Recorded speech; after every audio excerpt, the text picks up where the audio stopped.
get started here.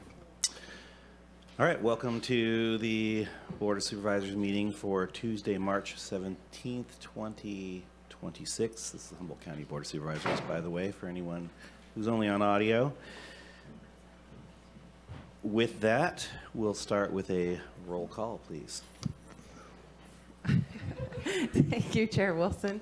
We'll start with you, Chair Wilson. I am present today. Thank you, Supervisor Arroyo. Here. Supervisor Bushnell. Good morning. Supervisor Madrone. Present. And Supervisor Bell. Thank you. All right, this is where we do the salute to the flag. Sheriff Hansel, will you lead us today? Thank you. Thanks. Repeat after me. I pledge allegiance to the flag of the United States of America and to the republic for which it stands, one nation, under God, indivisible, with liberty and justice for all. Nikki, are you prepared to read the virtual attendance procedures? I Thank sure you. am, Chair Wilson. Thank you. Good morning, everybody. This meeting is being conducted in accordance with the Brown Act and applicable state and local requirements. Members of the public may participate in person and/or remotely as noticed on the agenda. For those participating remotely, public comment is welcomed and encouraged. To help ensure your voice is heard, it is recommended that you raise your hand at the start of the item you wish to comment on. If you are joining by computer or mobile device, please use the raise hand feature to indicate your desire to speak. When it is your turn, you'll be unmuted by staff. If you're joining by telephone, please press *9 to raise your hand. When recognized, you may press *6 to unmute yourself and begin speaking. Please state your name for the record before making your comment.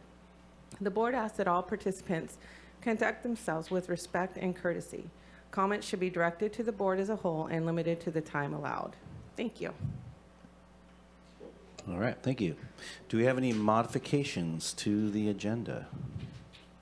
Good morning, Chair Wilson. There are no modifications today.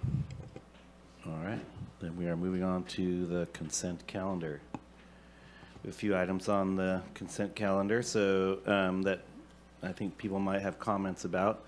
So I will start with Supervisor Bushnell. Thank you.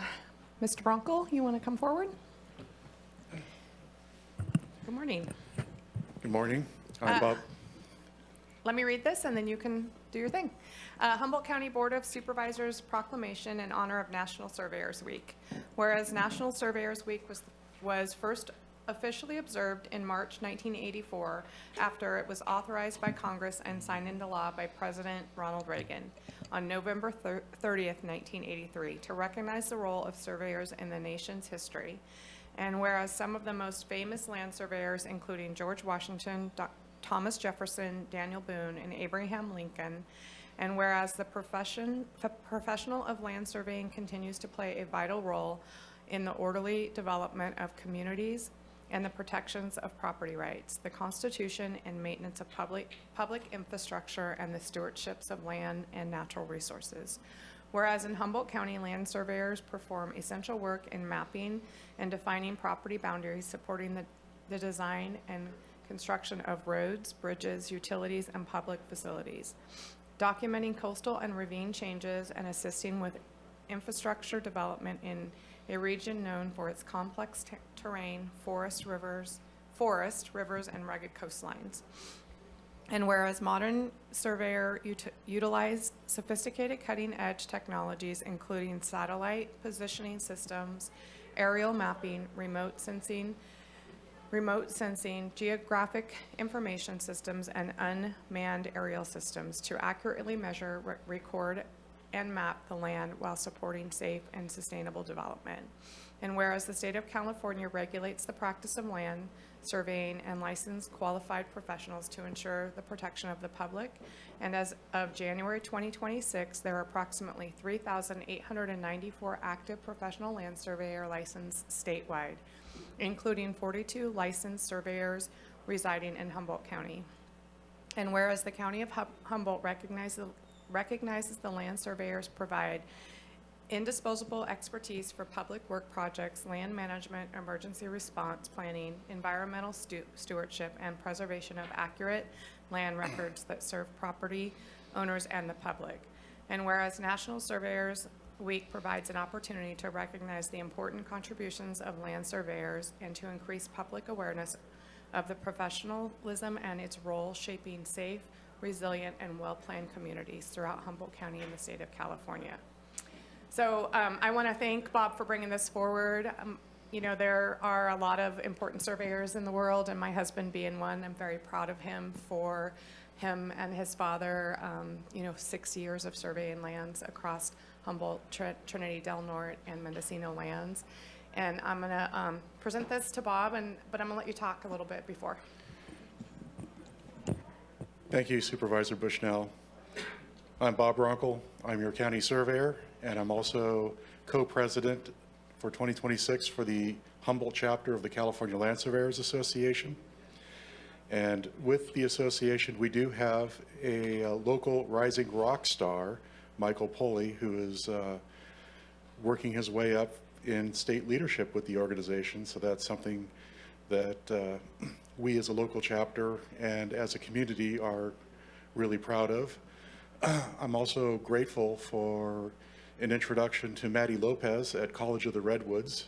She has taken the surveying program underneath her wing and is working on advancing that to help further bolster people going into the profession. So with that, I'm hoping that through these sorts of proclamations that there will be more high school kids and college kids that will take an interest in the field of surveying. From the proclamation, the technology has radically changed since when I first entered the industry to being able to survey using satellites, unmanned drones. It's a completely different field than what it was 30 plus years ago. Thank you.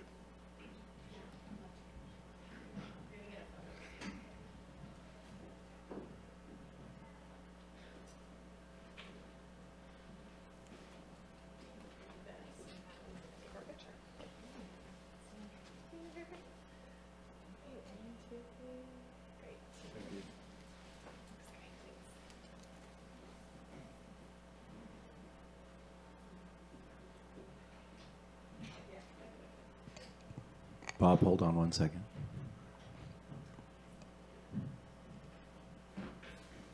Was there anything else from board members on this item? I just want to say thank you, Bob, for taking on the role of the surveyor. People don't realize how technical it is and how tough of a profession it is. Not only out in our area, especially where we're so rugged, it's a very physical, a lot of work and in the brush and all kinds of things. And just really appreciate the job that all the local surveyors do here and that the county surveyor does. I concur. Yeah, thank you so much. It's always interesting to hear more about the profession of surveying when we do these, and for people to be reminded just the extent of the county operations required to, work on the land use and surveying issues that we have. So, thanks. Supervisor Madrone? Thanks. It must get really tiresome carrying those chains around to measure everything out there. Anyway, congratulations, Bob. Thank you. I'll just close out by saying I appreciate this proclamation. Always grateful to this work of the surveyors. I did want to say that in one point there, and I do appreciate very much the protection of the property rights that was mentioned in there, but there's also the protection of the public right-of-ways and public easements that are really important to the work that surveyors do, and I want to appreciate that as well. And with that, we're going to move on to the next thing. Thank you, Bob, for coming down. Appreciate it. We have certifications for Seroptimus. You want to talk about that? Anybody? Congratulations to all the Seroptimus award winners. You can see them online. They're all listed there, and congratulations. All right. Big congratulations. I will say, always, if anyone has a chance to go to any of the Seroptimus events, they're wonderful, great group of people, and doing, just really supporting women in the community in a way that is long-standing and very heartfelt. So we have appointment of April. Sarah, did you want to talk about that, Supervisor Madrone? Yeah, thank you, Chair. Yeah, I want to thank April Sahara for stepping up to become the newest member of the Forestry Review Committee for the 5th District Representative, and I think she'll bring a great addition to this Board of Foresters, and appreciate her stepping up and serving. Thank you, April. All right. Is there anything else on the consent agenda that supervisors want to talk about before I move to public comment? All right, moving to public comment. Do we have anyone online? Yes, we do, Chair Wilson. We have 7718, star 6 to unmute, and you'll have 3 minutes.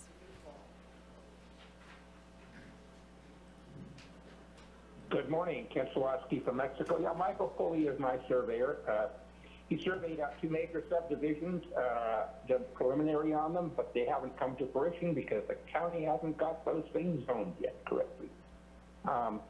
I did wish to speak on D4, opposition to Senate Bill 1402. Kind of sounds like that's something I'm going to strongly support. Sounds like clerk of the board, Skipper Tracy, supports that. Therefore, it's good by me. D9, there's a sheriff's study with a maximum expense of $155,000. Sounds like good spending of money.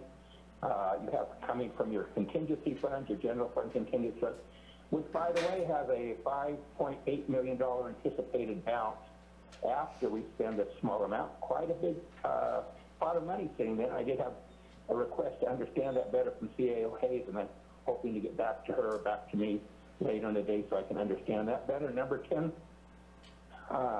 there's an extension of your workers in the Sheriff's Department, and strongly support these kind of things. One of the biggest things we have to do if you wish to have a continuing functionally viable financial situation in the county is to get rid of overtime. That should be something you are striving for, and my understanding is this helps with that. And on number 11, from the Sheriff's Department, $145,000, hopefully we will get from state and federal funds. Does not cost us anything to have some help for the sheriff there. And I think that pretty well winds up my comments for today on the consent calendar. Thank you for my opportunity to speak. Thank you. Anybody else? There's no online? other callers. All right, Thank is there anyone in the room that wants to speak to things that are on the consent calendar?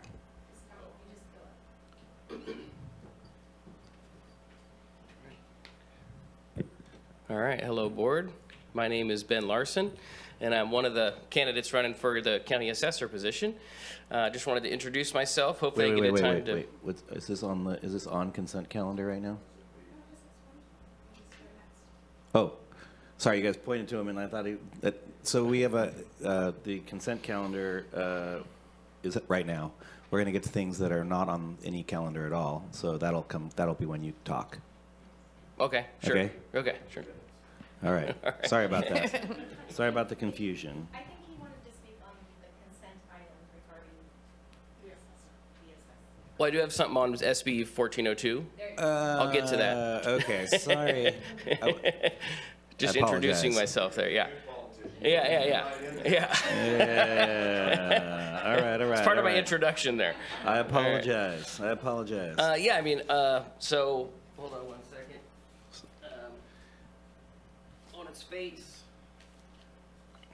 On its face, it does look good, reducing turn times from 2 years to 6 months. But as I dig deeper, I spoke to some county staff. There are a couple concerns regarding that. For example, the 6-month timeline. Applications can take anywhere from 1 to 2 months to complete from the initial file date. And that's just due to back and forth between staff and the applicant. The other side of that is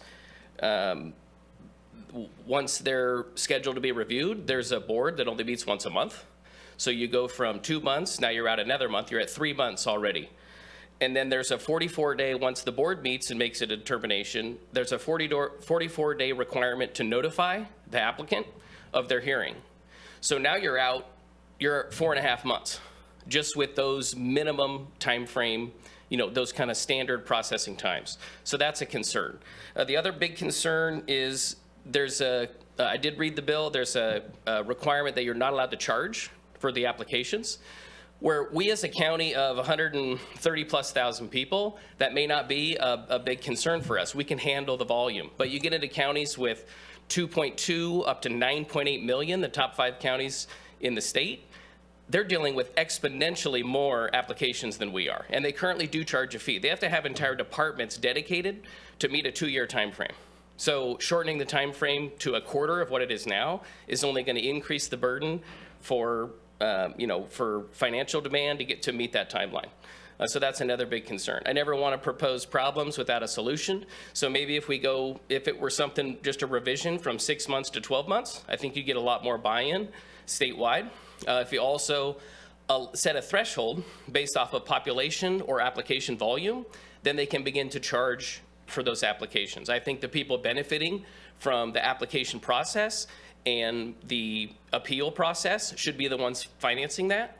So rather than put the burden on the whole county, put it on the people applying once you hit a certain threshold. The smaller counties, we can eat that cost, as we all know. Statewide, we're in a budget crunch, crisis on some levels. So this is something that could maybe help alleviate that at the same time. So, all right, thank you. All right, thank you for those comments. And if anyone in the public has comments related to any of these we're in legislative season now, so by all means, email them in. We'll make sure that the folks that are reviewing those have that information. And this is the beginning of that season, so there is time to make amendments, as we move forward. All right. Do we have a motion to approve the consent calendar? I'll make a motion. Okay, is there a second? A second. All right, is there any objection to unanimous consent? Seeing none, we have approved the consent calendar, and we are moving on to public comment on non-agenda items. This is a time when you can talk about things that are not on the agenda. All right, do we have anyone online that wants to talk about things not on the agenda? We sure do. All right. Caller 7718, star 6 to unmute. You'll have 3 minutes.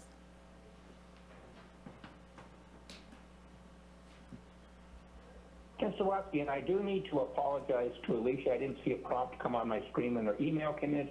She responded to me at 7:54 this morning and answered my questions regarding the general fund contingency plan. So thank you, Alicia, for following through and doing that. A lot of the ideas I have that I bring forward to you people aren't necessarily mine. I'd like to own them, but that would be dishonest. Such ideas as a solution, and we'll talk about something specifically regarding this later, with your most successful businesses in Humboldt County and throughout the world, such as your big lumber companies here, they all had workforce housing.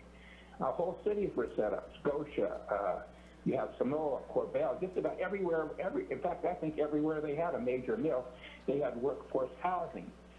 There's no reason to reinvent that particular wheel. I think it would be the antithesis of a Mr. Potato Head move to try to develop workforce housing for your people in your community, for your workers. Let's say you were to take work with one of these big 300 lot subdivision people out there, get funding, put it together.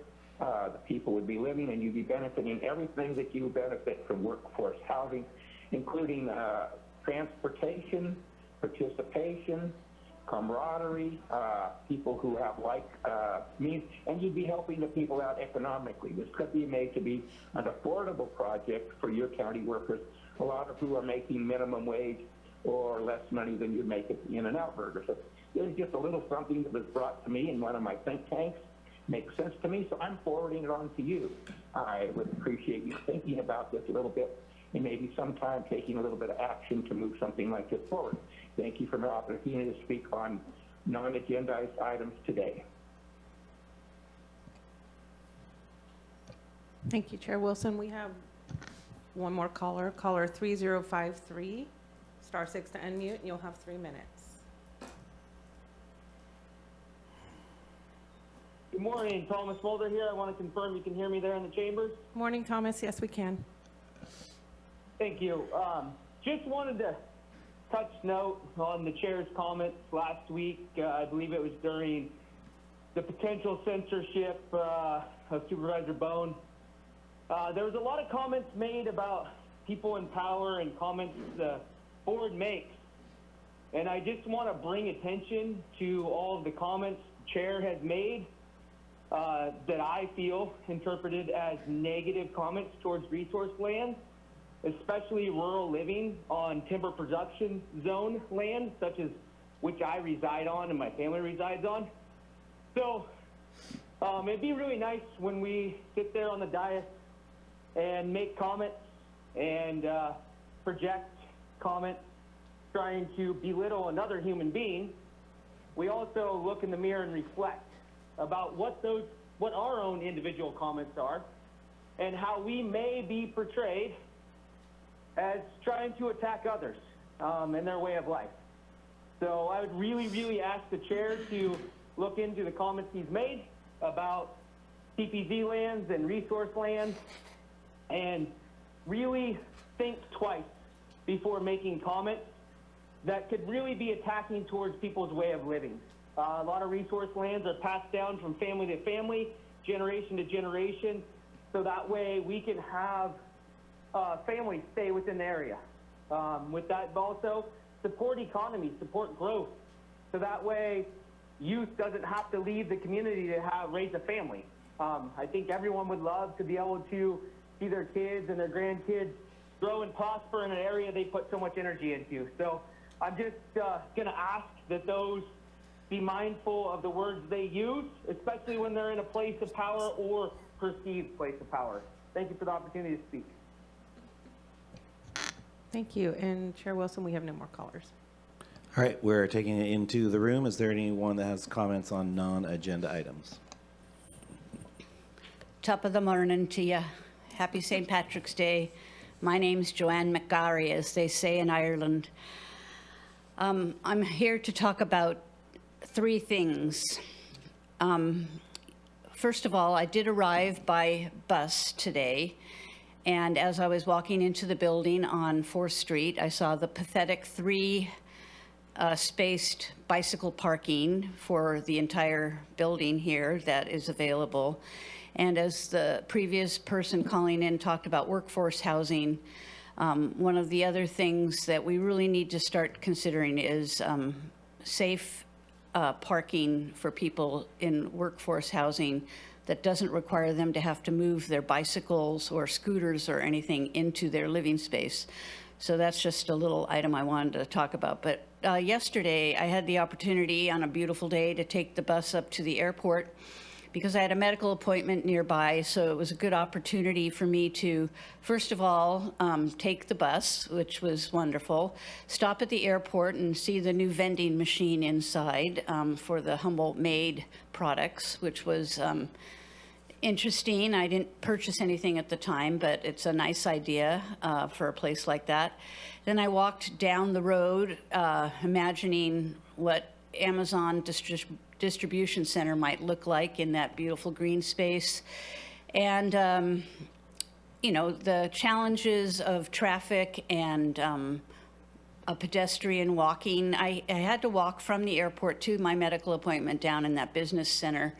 And you know, it's not an easy or safe path, but the more we think about climate action, and this is what I really wanted to come to, is the climate action plan. I hope by Earth Day, which is in April, we will have something finalized and set up so that we can actually implement what we've been talking about for many, many years in a climate action plan. So anything any of you can do to speed this process is currently not even on the Arcata city agenda. So I'm just wondering what's happening. So that's a concern of mine. So while I was up there, I did go to the animal shelter because I'm very interested in that department, and they have challenges with overcrowding of the animals. And the thing about it is that I wanted to go see a couple of the animals available for adoption, but if I'm not filling out an adoption form, they're not allowing me to go see the animals. So it's really a challenge when I want to help get animals out of that shelter, but I'm not really allowed to see them. And I just think that makes me realize that for the 4th of July, The animals really suffer, and so do so many of us. So no fireworks on the 4th of July, please. Okay. Anyone else here to speak to items not on the agenda? Seeing none, we're gonna, oh, there you go. Real briefly. All right. All right. Ben, again, I just want to apologize, Mr. Chair, for my presentation etiquette there. But yeah, I would love the opportunity, as a candidate for assessor, to sit down with each of you guys over the next couple weeks, just to hear directly from you any issues or upcoming concerns or your relationship with the assessor and how, the offices work together. So hopefully I get that opportunity, and I'd appreciate it. Okay. Anybody else?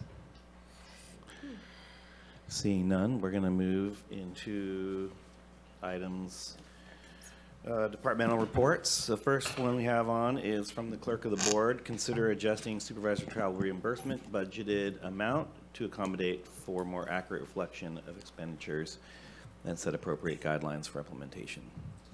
That's a long title. I apologize for that. That's all right. I got through it. It's okay. Good morning. And I'd really like to focus on the guidelines for implementation in the next budget cycle. So as you know, the clerk of the board runs the budget for the entire board and our department as well. And every year at mid-year, we do a review of expenditures, where we are and what our projection is going to be. At that time, I review with each of you what your spending allocations have been for your reimbursements, and sometimes there's concern about that. So when I was discussing it with Supervisor Bushnell this year and showing that she was projected to be over the allocated amount of $10,300, she suggested that I bring this before your board so we could have an open and honest conversation about how that looks, where we should go with this, and more importantly, setting some guidelines for the next fiscal budget. As you know, it is budget season. We're working on next year's budget, and so information today will be helpful in me accepting and really reviewing and putting that budget in place. I did reach out to the Clerk of the Board Association, and I did reach out to some of my cohorts in the small rural northern and got some ideas. They're all simply possibilities, and really it's direction for your board. I did list those. There's some that you can review. I am not looking for a set guideline. I would like just to have a conversation about how you would like to better manage this process. And with that, if Supervisor Bushnell would like to speak. Sorry. Okay. Did you have something to say about this before we get into it, or? Yeah. Just, okay. By all means, take your time there. Thank you. I did ask Tracy to bring this forward because I tentatively most of the time go over the travel budget. I travel a lot within my district that is far removed from Eureka. I come to board-appointed things, and you guys reflectively can see the travel amounts, when they come on the agenda. I think, a few years ago we had allocated for an increase, but there has been no increase since 2026, and the reimbursement levels have gone up, and they were 57 cents and 70, and now they're up to 72, and so forth and so on. And so, since 2006, the inflation rate over 20 years is 61%, or 2.42% per year with no adjustment. And I know, that this is always a hard discussion to have, but I don't want to keep turning in my mileage. And also I've really drawn back from going on some conferences that I've wanted to, because I know that my mileage often exceeds that. And so I just want to have the conversation with the board, and I think it's a fair conversation. I also, it gets beat up in the media, which is not fair. And, likewise, it happened this time with Lost Coast Outpost. They wanted to say a lot of things about it and be negative about it, but it is the work we do for the county. And it is, right now with gas being $6 a gallon and diesel being almost $7 a gallon, it's not an easy travel time, and it hasn't been for some time. And so I just appreciate an open conversation about this. Okay. as chair, I'm just going to take some prerogative to jump into this and see if we can get through it pretty easily. I want to say that the differential between the districts in terms of travel budget has been has only grown, and what I mean by that is there are two of us that most of our population and the issues we deal with are fairly close to where we live. And I guess I want to preempt that by saying that our travel budgets have been both in county and out of county. They just kind of mush together. And so those supervisors with larger districts have had some pretty substantial travel parts of their travel budget that have been within the county. And there are those of us who don't have that same challenge. From my perspective, a proposal would be just to add an in-county budget for the three larger districts, excluding the ones that have most of the roads. And just kind of move forward from there to see where that goes. And my proposal would be that we just add an in-county budget of $5,000 per district, and that would be districts 1, 2, and 5. I think that would be helpful to just kind of start off with. And it would be, and as Supervisor Bushnell had mentioned, that there has been inflation since 2006. So it's been 20 years since we last set this budget. So from that perspective, I would propose that we just do a 10% increase in the general out of county budget, and then across the board. That would be my proposal. I think we could reassess how that looks next year or the year after, but this would be going into next year's budget. This wouldn't be part of this year's budget. That's just a place to start with, so that we can just adjust and move forward as quickly as possible. Yes, Tracy. I would like to share that the CAO budget team this year has already given us a 5% allocation. So would that overall 10% then No. need to, correct? I was I would for some clarity. And I would even say 5% with a CPI increase would be really great, or helpful in that, because things are going up, and that'd be fine with me. Either way, whatever the board wants to do, that's fine. I would just like to make this as simple as possible. I just want to acknowledge that we have an adjustment. We need an adjustment for those three districts where there's just so much in-county travel, and then we should probably separate that out. Yeah. So would that be a proposal for an additional budget request of additional $15,000? Yes, that would be it. Yes, that's how it would work.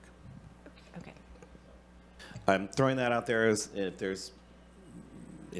if you want, I'll put it into a form of a motion, but I just feel like it addresses sort of the core issue that we've been dealing with. Supervisor Arroyo. Thank you. So just to be sure I'm clear on this, the recommendation that you're making is for everyone to see that 5% increase based on the budget increase that Tracy mentioned, and then for those three districts to have an additional 5,000, and then at that point, if it were over that, that's not reimbursable. Is that the recommendation? Well, my recommendation would be that any in-county travel or any aggregated, let me just put it this way. Any travel, whether it's in-county or out of county, exceeding the district's allocation in the next budget cycle will require board approval through a noticed agenda item. So what that means that if you're really bumping up against your travel allotment in the next round, we have to do something to bring that back. And I personally don't mind, if there is some flexibility within the travel budget, it's okay with me. But what I don't want to have happen is having excess travel causing budget stress within the department, and I did that. I think that's where I'm going with this. So, Supervisor Bushnell. Thank you. So I'd like to clarify, because you had said 10%, we already have a 5%. 5% fine for me. Five? Yeah. So what would that put, excuse me? 5? 5 with CPI would be great. Yeah. Thank you. So that is a little more than 5. And then can I ask, Tracy, I guess, then does CSAC come out of travel? Is that separate? So the way that our budget had been set up before I assumed it, CSAC Travel is an annual conference that is really one of the main conferences that you should all attend. So it's been set aside in a separate account, and we pay for CSAC for all of you out of that account, because it is probably the most, I would say, recommended conference for supervisors statewide. So that does not come out of your individual budgets. This year, because I had staff that did not attend CSAC, I'm also going to be using those monies to pay for the legislation conference for CSAC, also a very important conference that you should all be attending and is critical to your roles. So that those do not come out of your independent reimbursement line items. Okay. And then, I just want to recognize that RCRC is also an annual conference that is very, our county is very involved with rural counties, and that is not something that is budgeted, so that would have to come out of our travel, correct? That is currently where it comes out of. Okay, thank you. Okay. Supervisor Arroyo. Thank you. I know, this item often gets a lot of blowback, and I understand where people are coming from, but I also want to, just say that this is travel for us to attend trainings, meet with colleagues around the state and discuss policy approaches that they're taking. I just have really valued the opportunities to go and meet with folks outside of our community and learn how they're doing things. And so I appreciate that the opportunity exists, and I just want to speak to its value as a way of bringing back information to this community to see how we can improve. So thanks for making sure that we bring this forward and get clarity about it. Supervisor Bushnell. Mike, it's okay. I think that, so this would take effect in July, correct? If our budget is approved. So just for clarification, I think I am probably over, and I could bring another item back to request, but we have this item now, and I'm gonna continue to do my job, which includes travel, and I think I am over, correct? Yeah. If I could speak to that, my intent is we do have some savings in our budget this year that I will be able to cover the additional charges. What I'm really looking forward is a guideline and a process for the future budget year. All right. That's what I'm trying to get to as well. Supervisor Bone. And the other thing is can I get a copy of what's actually covered? Are tickets to events covered? I've never done that, nor have I ever done a local meal. And I mean, the thing is, if you're here and you go to lunch with people, you either separate it 5 ways because they can't buy us lunch, and things like that. Just so there's a breakdown on how it's spent. So we are doing what we're supposed to be doing for the people is serving the people and doing what we're supposed to be doing. And along those lines, I mean, I go to lunch a lot, and I end up going to my own pocket. I tried one time to turn in a ticket, and it was too much of a headache. So we follow the county's travel policy. All of our invoices that are based off of your calendar functions, and those go through the proper AC control mechanism following the travel guidelines. So if you want to know the specifics, I think that's the best place to look for that. Supervisor Bushnell. Thank you. I know you want to go out to public comment. I just want to be fair to the media, and they cover the item, and then often the blowback is the comments, and sometimes the headings are not the caption that catches your eye are not always the friendliest, but it is to capture the eye, and so I just want to clarify that. Okay, let's take this to public comment. Oh, Supervisor Madrone, sorry, you've been so quiet there. Just listening. Always good discussions. So, as I understand it, our individual district travel budgets are $10,300 per year. And then there's an allocation of $3,000 for CSAC. Is that correct? So originally, that's how we established the travel fund.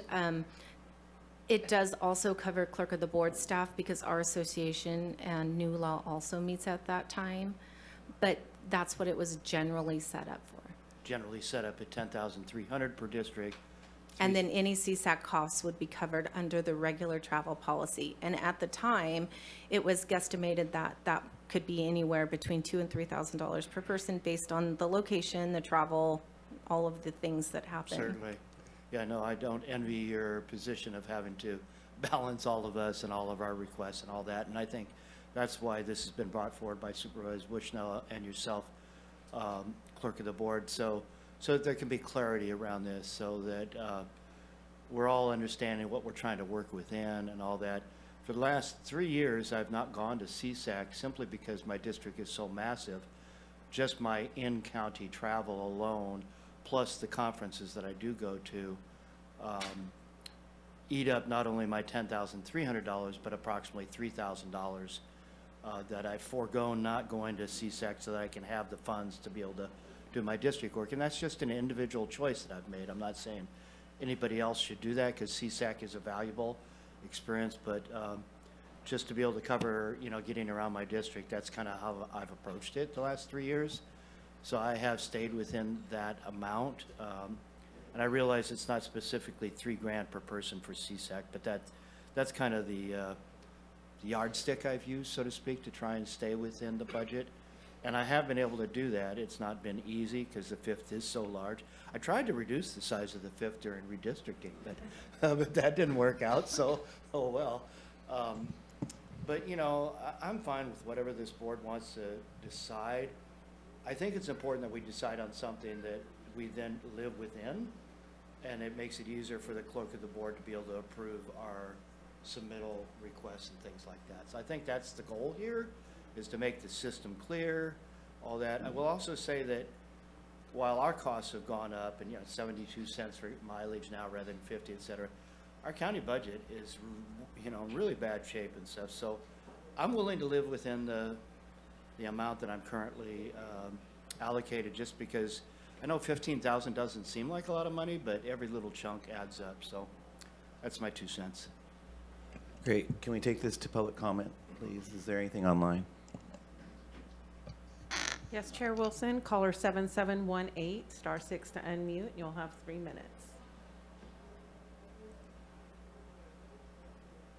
Well, Ken Sawatsky, I'm going to give a little bit of the pushback and blowback on the thing. Generally, during COVID, we all learned that you don't have to have FaceTime with people to interact, and we all have the skills to use teleconferencing, Zoom calls, all kinds of things like that without traveling, and that minimizes your carbon imprint. So if you're actually a true environmentalist, you would be attending and forcing everybody to enable you to attend everything without leaving your house or your office. That's what should be happening.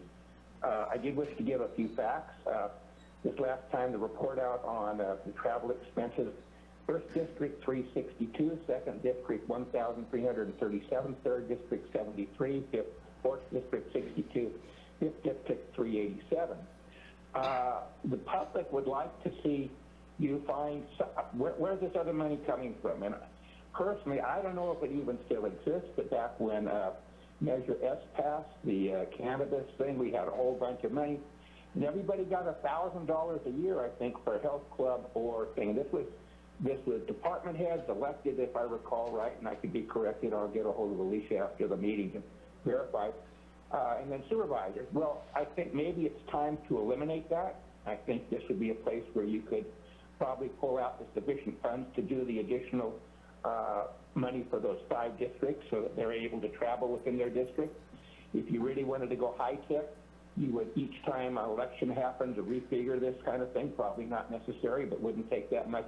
Strictly based upon the travel allowance of your $25,000 total for the whole county, and then that would be apportioned out based upon the actual travel distance between your home and the county courthouse. So there's all kinds of options here. I'm sure you'll bring back something, but the public would like to see the money that's being come from specifically from something else, some other benefit sacrifice to enable this to go on. Definitely a need for you folks to get to the courthouse. The need to go other places is minimal. Such thing as going to CSAC, I support for one meeting, the first meeting when someone's there. Other than that, a supervisor, Padron has recognized it's not an absolute necessity. Same with your staff members who attend things. I think that obviously Tracy should go every time, I think. But as far as having a lot of staff there going to these things, I don't think that's really necessary. And at $3,000 a pop is something that I think that at an 8% reduction in our sales tax coming before you now is something that should be considered. Thank you, Mark, for you to speak on this topic. Thank you, caller, and there are no more callers online. All right. Anyone in the House that wants to talk about this item? All right, I'm bringing it back to the board. All right, Supervisor Arroyo. Thank you. I do just want to clarify, and I think this is already, we've had conversations about this in the short time I've been on this board, relative to all of you. But we're not being reimbursed for travel to and from the courthouse. That's from our home to our regular place of business. It's travel within our districts and outside of the county to go to convenings, to meetings.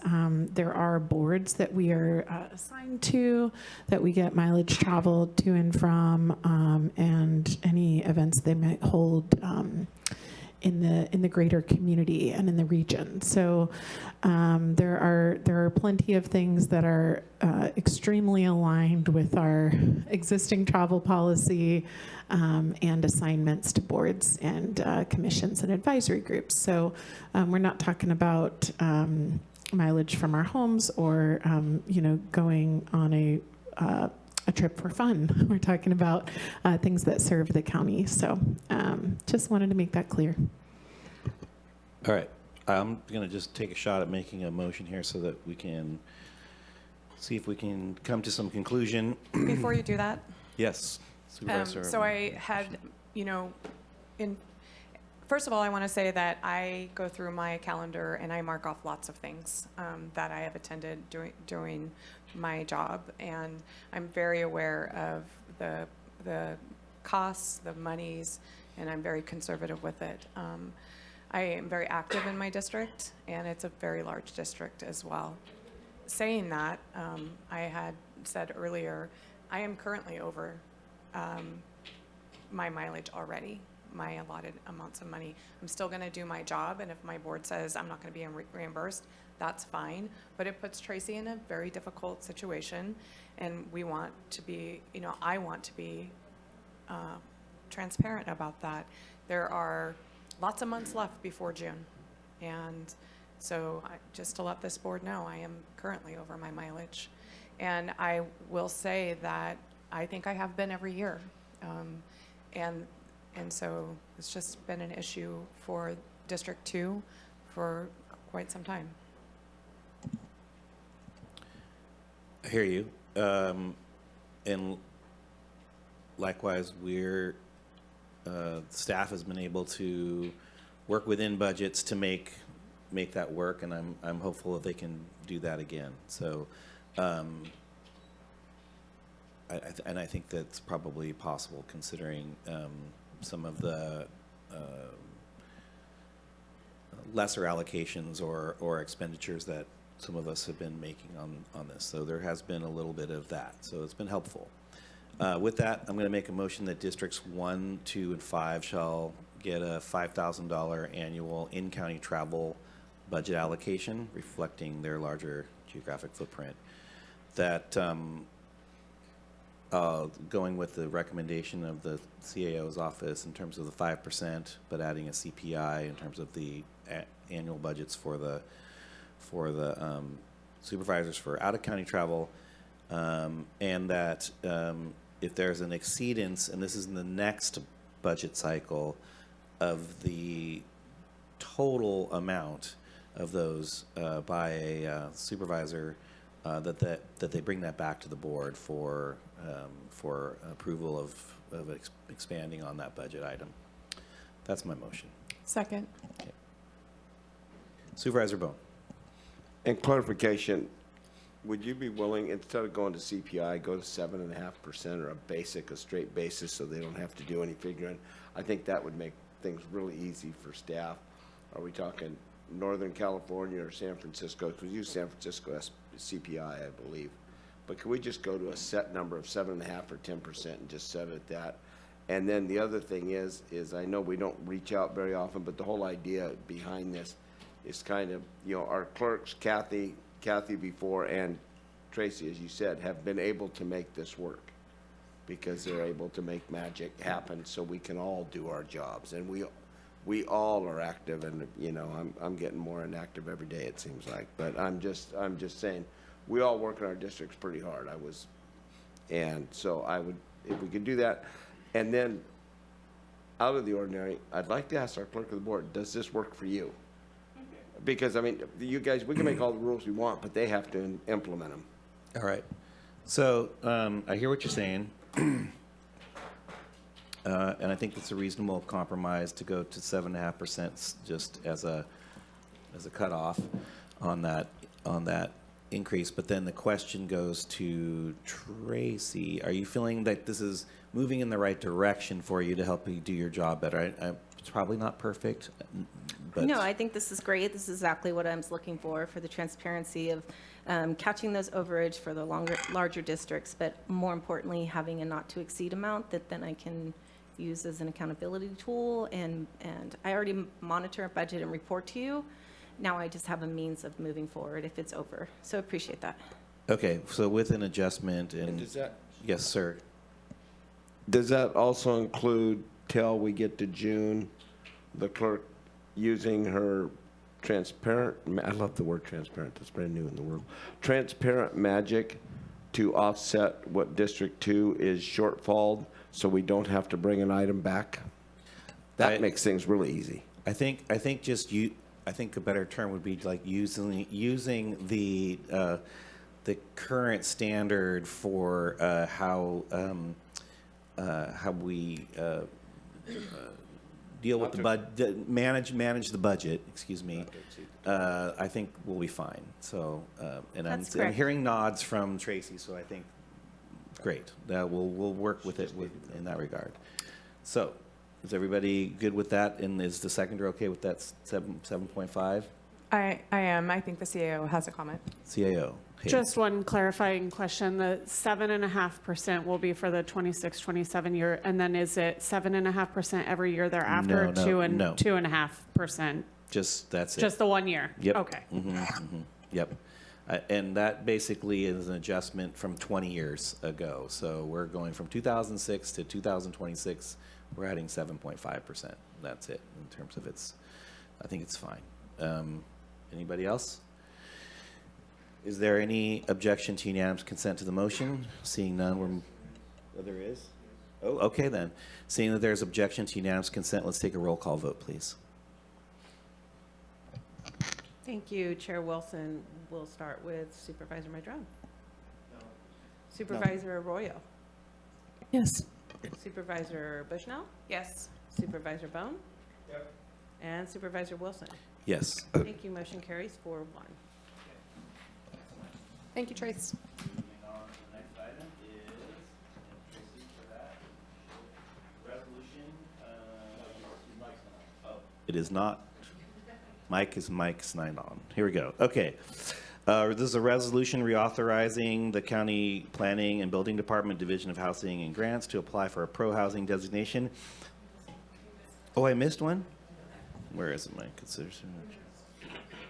Human resources. Oh, you know what? This got a print. I have a previous print of this, so hold on a second. We'll go here. Yeah, here we go. Thank you. This is for the approval of the compensation plan for elected and appointed department heads, units 10 and 11, for the term of January 1st, 2025 through December 31st, 2026. And take it away. Good morning, board members. Zach O'Hannon, Director of Human Resources. This is kind of a new process. Normally, compensation plans and memorandums of understanding just hit your consent calendar with changes in SB 707.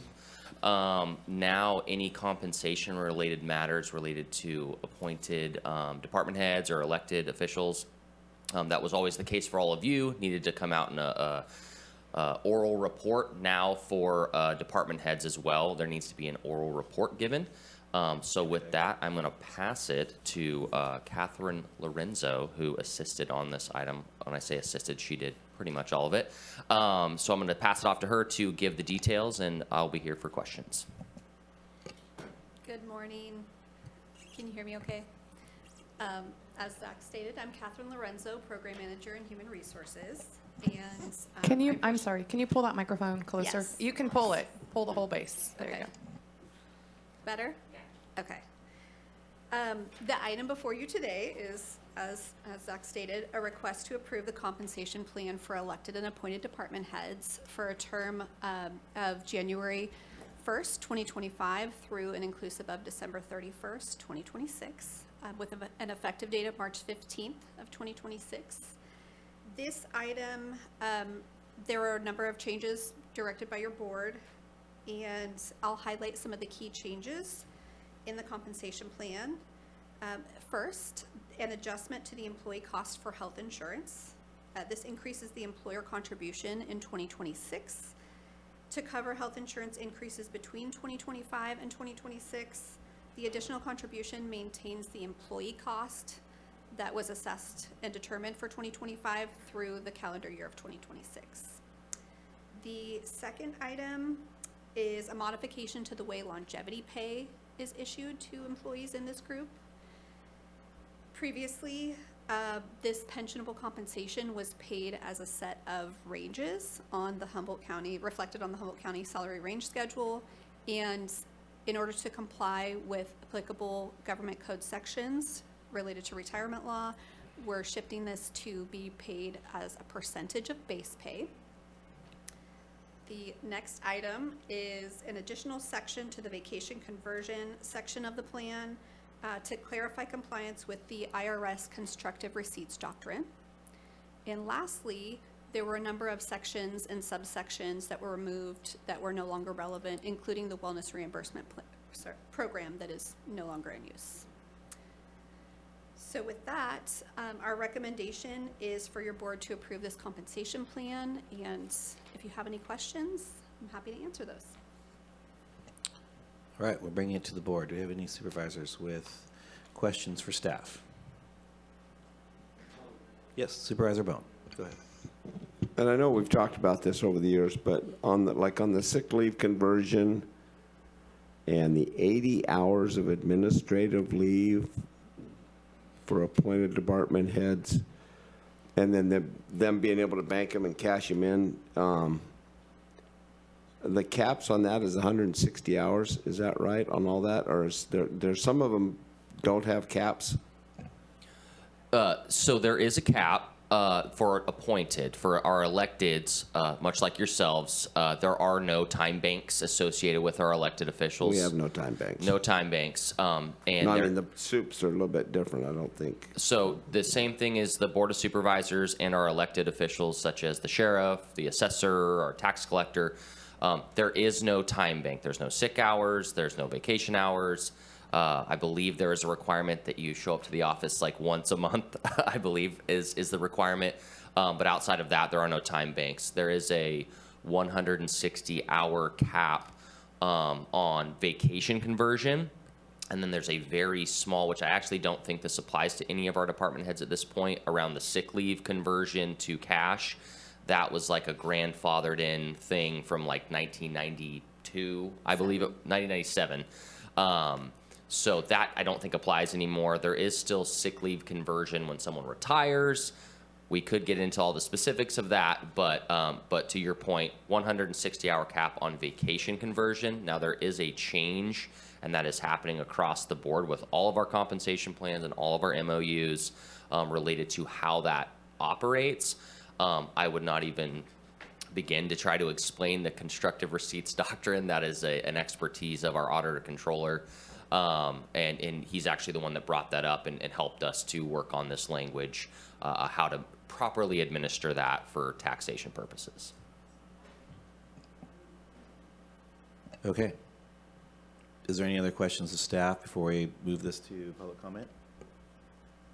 Is there any public comment on this item? Yes, thank you, Chair Wilson. Caller 7718, *6 to unmute. You'll have 3 minutes. I don't think Supervisor Royal understood my comments regarding travel to the courthouse. But anyway, this is a very small amount of money that shows up here, just so the public knows. It's just $11,042. The question that should be being asked, and it's a major concern, is actually a tens of million dollars question, and that was there's a public perception in the past and possibly currently people are able to save up their vacation time, again, not the elected, but the appointed department head, vacation time at other times, cash that in during the year of their retirement. And the question the public has, and should be asked by somebody, is does that apply to their retirement first? In other words, if they cash in an extra $100,000 during their last year of work and their base pay was $150,000, are they getting PERS for the rest of their life based upon a $250,000 last year? This is called spiking, and it's something that the public is concerned about. It does cost us many, many dollars over the lifetime of a retiree, and so in the opinion of the public, that those funds should not be allowed to be added on to what would be considered to be the last year of payroll for that particular purpose. Thank you for my opportunity to comment on this particular process. Thank you, caller. We have no more calls, Chair Wilson. Great. Thank you. Is there anyone in the room that wants to comment on this item before we move it back to the board? Seeing none, let's take it back to the board. Is there any questions that the board has of staff before we move to a motion to approve or deny? Is there a motion to move forward with staff recommendation? I'll make a motion. Okay, great. Is there a second? I'll second. Great, there's a motion and a second. I do want to note what I think Supervisor Bone was mentioning is that for people don't know this often, but for electeds, there's no vacation accrued, and there's as well as sick leave. So it so the equivalent person of in terms of like an employee here or in other places would get those benefits.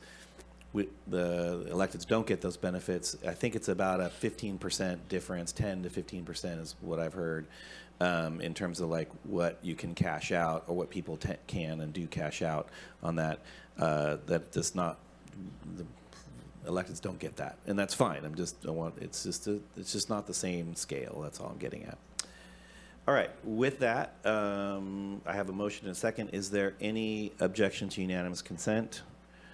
Seeing none, we are moving forward to, let's see what's next on my item. I think we're going into closed session. No, we're going into resolution reauthorizing the County Planning and Building Department Division of Housing and Grants to apply for pro-housing designation and grant with California Department of Housing and Community Development, HCD. Welcome, Director Ford.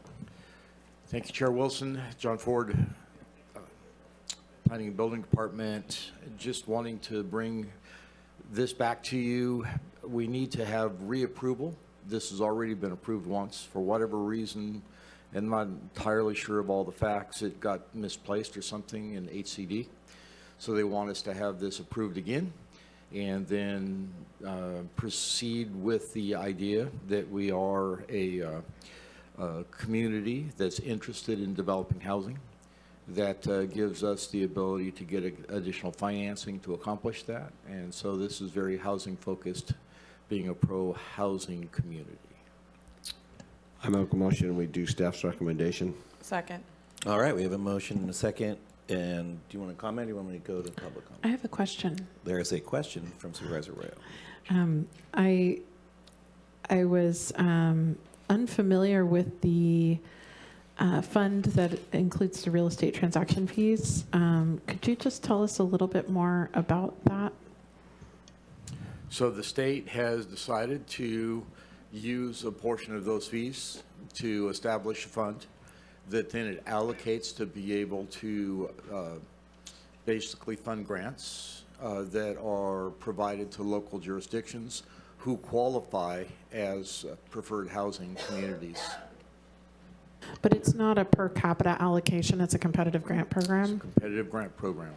That is very strange to me. I am confused about why it's not based on the real estate transaction fees generated in each county. Do you know? The whole house, this is probably way off topic, and I'm happy to talk about this more outside of or offline. But much of what happens with housing and housing funding is inequitable. That's a fair statement, if ever I heard one. Well, I think this just piqued my interest because, while I support us applying for these funds that come at least in part from real estate transactions that happen here, it's just a surprising methodology to me. It is surprising, but if you really consider it, if we were, say, in a given year, able to get a fairly large grant, that would be more money than is probably generated by the sales of property within Humboldt County. Yeah, it could be advantageous for us, for sure. Yes. Yeah, thank you. All right. I had the privilege this last week to have a few minutes with the Housing Secretary for the State of California, talk about some of these issues. With that, we have a motion and a second. Oh, we haven't done public comment yet. Online. Thank you, Chair Wilson. We have 7718, *6 to unmute. You'll have 3 minutes. I did notice this went back, I think, to December, was originally signed by Rex back at that time. Yeah, it sounds like one of those things. There's very few, correct me if I'm wrong, but I'm under the assumption that no matter what the size of the county, we all get the same amount, and I don't know if that's true. I'm hoping that's true. It's one of the few times we benefit from that. The other thing we benefit from, similar to that, I found, is law enforcement. Eureka gets $176,000. Blue Lake gets $176,000. It's not based upon size. So hopefully we're all going to benefit a little bit from one of the few times when we have unfunded mandates. Strongly suggest that sometime you consider using this grant or find some way to use it for workforce housing for your employees. That's what I brought up before, and don't know if this would qualify for that, but if it does, I would like to see that directed toward that kind of a process. So thank you for the opportunity to speak, and I guess all we have is left is closed session. There's no daylight savings time excuse for missing the item agenda, so items on the agenda, so I guess we move on to probably going into closed session. Thanks for the opportunity to speak. Thank Okay. you, caller. We have one more All right, one caller more. online. It is caller 3053, *6 to unmute, and you'll have 3 minutes. So, the agenda, Thomas Mulder here speaking. I just want to make sure you can hear me there in the chamber still. Yes, we can. Thank you. So, pro-housing, that's an interesting thing too. I know you've passed this before. I support you passing it again, but then also the same thing as other resolutions you've passed. Back it up. So pro-housing would mean not conditioning a project to the point of unbuildable. I want to remind you of, I believe, the last housing project I'm aware of that was approved in Humboldt County. It was so over-conditioned. It's over there by the baseball fields there. And but it was so over-conditioned that I don't know that that project will ever be built. It's really, really unfortunate when we take the opinions of few to outweigh the greater good for the community as a whole. And what I mean by that is that a few that have the same, you know, there's about 100, 200 emails that come across that has the same wording, couple words changed around, but it's the same thing. And then we take that as our basis for decision-making within Humboldt County.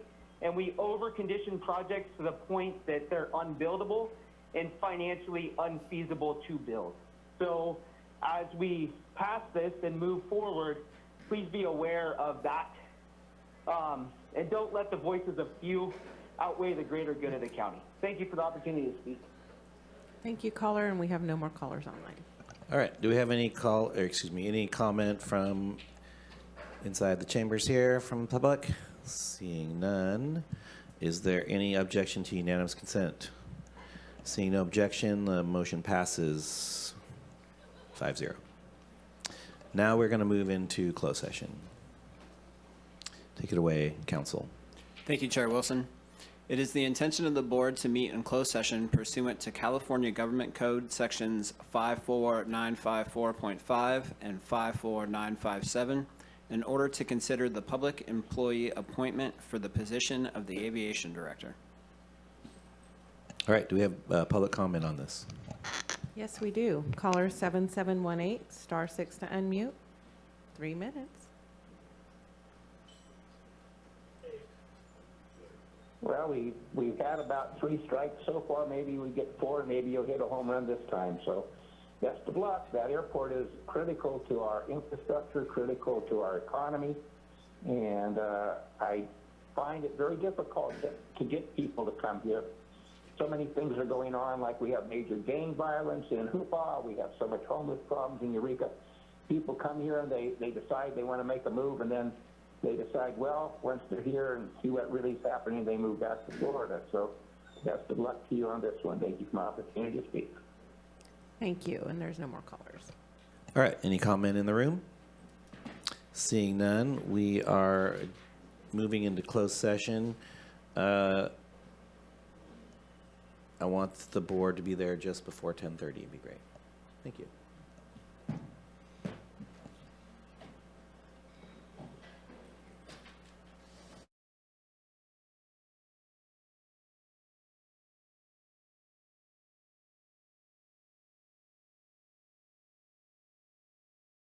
Black?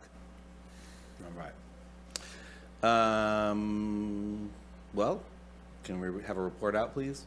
Thank you, Chair Wilson. There was no reportable action taken with regard to item J1. All right. Seeing nothing else to do here, this meeting is adjourned.